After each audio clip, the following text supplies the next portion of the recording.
következő kísérletben két folyadék keveredését fogjuk megvizsgálni.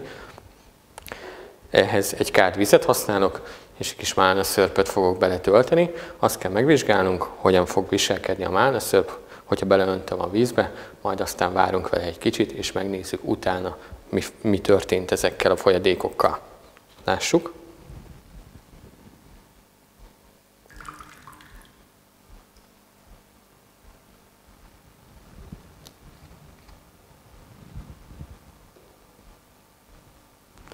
Így hagyjuk állni ezt a keveréket, és majd megnézzük néhány perc múlva, hogy mi változott.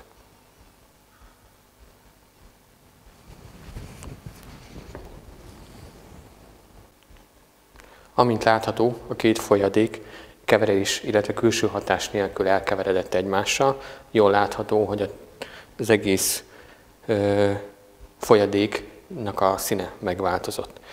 Mivel a két folyadék elkeveredett egymással, külső hatás nélkül, ezt a jelenséget úgy nevezzük, hogy diffúzió történt.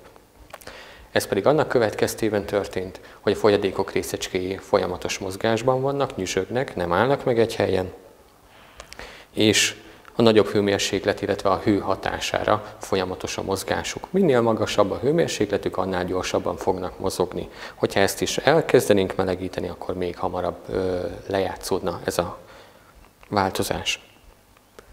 Ezt nevezzük tehát diffúziónak.